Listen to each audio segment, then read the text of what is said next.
से जल्द स्वस्थ होकर वो दोबारा से एक्टिव हो। बहुत बहुत शुक्रिया आपका योगेश शर्मा, हमारे साथ जुड़ने के लिए, जानकारी देने के लिए। विकास, आपका भी बहुत बहुत शुक्रिया जानकारी देने के लिए।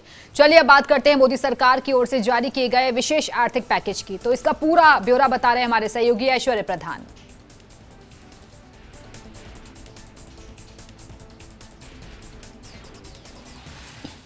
प्रधानमंत्री नरेंद्र मोदी के विशेष आर्थिक पैकेज के बाद आज निर्मला सीतारमण ने प्रेस कॉन्फ्रेंस के जरिए तमाम वो जानकारी दी जिनका कल से लेकर अब तक सभी को इंतजार था, यानी कि एमएसएमई, रियल एस्टेट और आम करदाता को राहत। इस दौरान उन्होंने एमएसएमई से लेकर रियल एस्टेट कंपनियों और आम करदाताओं तक को राहत दी है। वित्त मंत्री निर्मला सीतारमण ने बताया है कि पहले चरण में किन सेक्टर को राहत दी जा रही है। वित्त मंत्री ने आज करीब 6 लाख करोड़ रुपए के पैकेज का ऐलान किया है। इसके तहत एमएसएमई और कुटीर गृह उद्योगों को 3 लाख करोड़ रुपए का बिना जमानत के लोन देने का ऐलान किया गया है। वहीं 20,000 करोड़ रुपए का सब ऑर्डिनेट डेट यानी कर्ज एमएसएमई की मदद के लिए फंड्स ऑफ फंड के द्वारा 50,000 करोड़ का इक्विटी सहयोग की घोषणा भी की गई है। कर्मचारियों के ईपीएफ में 3 महीने तक के योगदान के लिए 2,500 करोड़ रुपए खर्च होंगे। इसके अलावा कारोबार और कर्मचारियों के ईपीएफ योगदान को कम करने पर 6,500 करोड़ का सहयोग दिया जाएगा। वहीं गैर बैंकिंग वित्तीय कंपनियों, हाउसिंग फाइनेंस कंपनियों एमएफआई को 30,000 करोड़ की नकदी सुविधा दी गई है। तो एनबीएफसी के पार्शियल गारंटी स्कीम के लिए 45,000 करोड़ रुपए, बिजली वितरण कंपनियों को पूंजी सहयोग के लिए 90,000 करोड़ रुपए, टीडीएस टीसीएस में कटौती के लिए 50,000 करोड़ रुपए का ऐलान किया गया है। कुटीर लघु उद्योग के लिए 6 ऐसे कदम हम उठाएंगे। 2 relate to the employees provident fund. 2 relate to the NBFCs, housing finance corporations, and the MFIs, microfinance institutions. 1 relates to DISCOMs, 1 relates to contractors, 1 relates to real estate, and 3 are tax measures that we have taken. बहरहाल देश के बड़े तबके की आंखों में आज थोड़ी चमक आई है और उम्मीद की किरण लौटी है। उम्मीद है कि प्रधानमंत्री नरेंद्र मोदी का देश को आत्मनिर्भर बनाने का जो ये अभियान है, ये एक बड़ा मील का पत्थर साबित होगा। ऐश्वर्य प्रधान, फर्स्ट इंडिया न्यूज, जयपुर। और कोटा संभाग की कौन सी खबर रही आज दिन भर सुर्खियों में, ये बता रहे हमारे सहयोगी भंवर एस चारण। आज सामने आए 5 नए मामलों के साथ ही अब कोचिंग सिटी कोटा में कोरोना संक्रमितों का आंकड़ा बढ़कर के 269 तक पहुंच गया है। आज सामने आए मामले कोटा शहर के टिम्बर मार्केट गली, बजाज खाना और विज्ञान नगर इलाके से हैं। लेकिन कोटा में जिस गति से कोरोना वायरस का प्रसार हो रहा है, उतनी ही तेज गति से कोरोना मरीजों का उपचार भी हो रहा है। कोटा के आइसोलेशन सेंटर से संबद्ध क्वारंटाइन वार्ड में पूरी तरह से ठीक होने के बाद आज एक ही दिन में 38 मरीज डिस्चार्ज होकर के घर लौट गए हैं। इस मौके पर लोगों ने नए अस्पताल के अधीक्षक और आइसोलेशन सेंटर के इंचार्ज डॉक्टर चंद्रशेखर सुशील और उनके डॉक्टर्स की टीम का फूल बरसा कर अभिनंदन किया।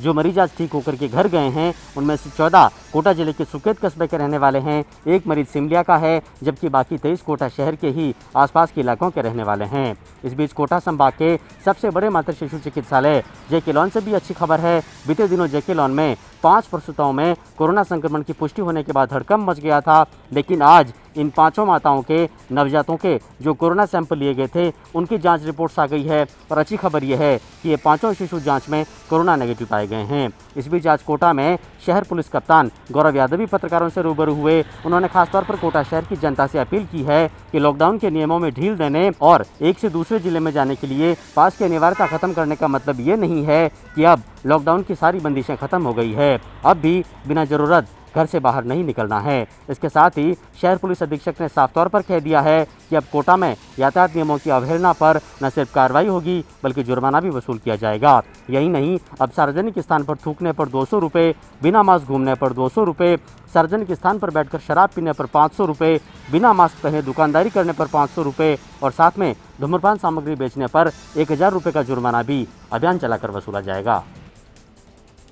और उदयपुर संभाग की बड़ी खबर बता रहे हैं इस वक्त हमारे साथ जुड़े हमारे सहयोगी रवि शर्मा।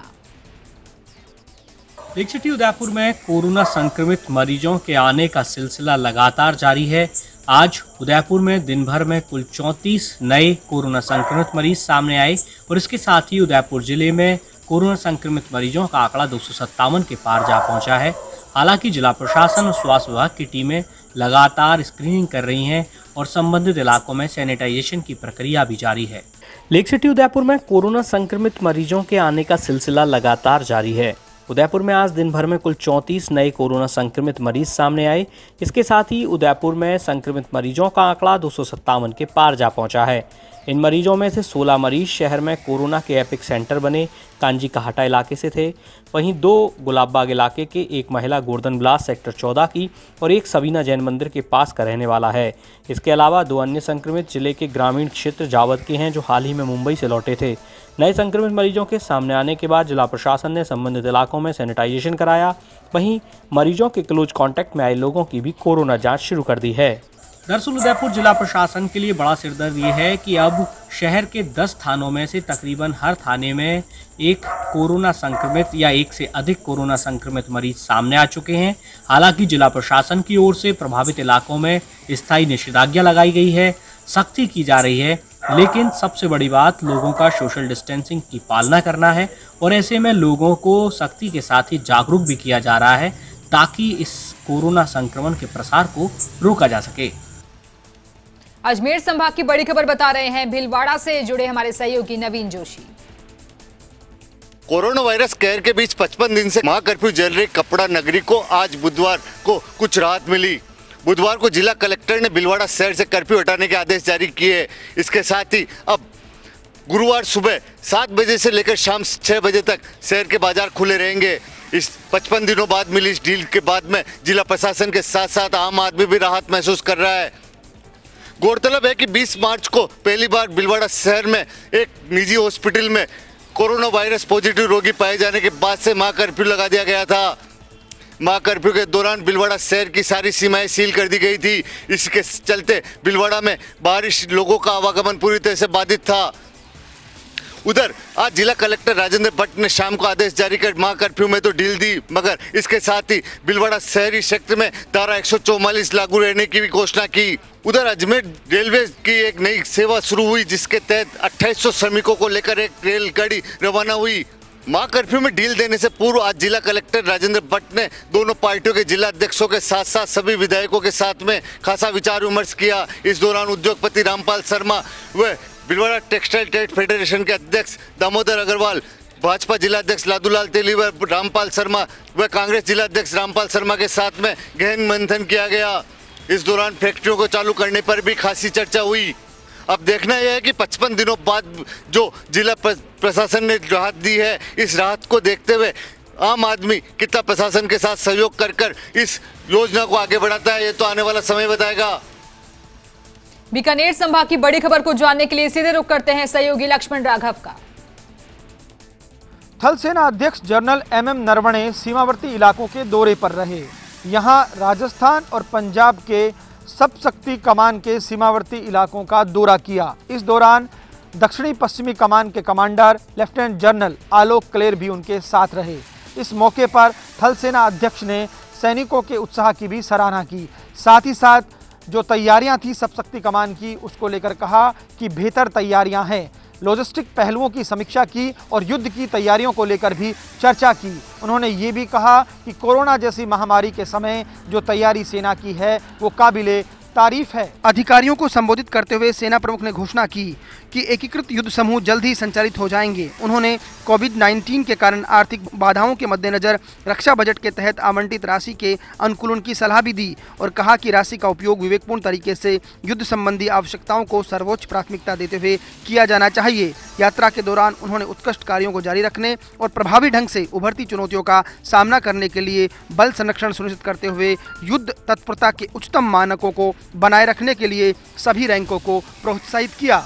भले ही सेना प्रवक्ता ने इसे एक सामान्य दौरा बताया है, लेकिन जिस तरह से सीमा पर बातें सामने आ रही हैं, निश्चित तौर पर थल सेना अध्यक्ष जनरल MM नरवणे का ये दौरा कई मामलों में सामरिक दृष्टि से भी बेहद महत्वपूर्ण हो जाता है। चलिए अब बारी है भरतपुर संभाग की, जहां की आज की सबसे बड़ी खबर बता रहे हैं धौलपुर से जुड़े हमारे सहयोगी विनोद तिवारी। धौलपुर जिले की पुलिस को उस समय बड़ी सफलता मिली जब उसके हाथ प्रदेश की टॉप 10 सूची में शुमार 45,000 का इनामी बदमाश रामविलास गुर्जर के अलावा 35,000 का इनामी उसका भाई रघुराज और 5,000 का इनामी बंटी गुर्जर सहित कुल गैंग के 4 सदस्य गिरफ्त में आ गए। दरअसल जिला पुलिस अधीक्षक मधुल कछावा के निर्देशन में लगातार दस्युओं के खिलाफ कार्रवाई की जा रही थी। बीती रात कार्रवाई के दौरान पुलिस ने 3 इनामी डकैतों सहित 4 बदमाशों को हिरासत में ले लिया है। मामले की सूचना के बाद भरतपुर रेंज डीआईजी लक्ष्मण गौड़ धौलपुर पहुंचे, जहां पुलिस अधीक्षक कार्यालय में पत्रकारों से बात करते हुए पूरे मामले की जानकारी दी और जिला पुलिस की इस कामयाबी पर खुशी जाहिर की।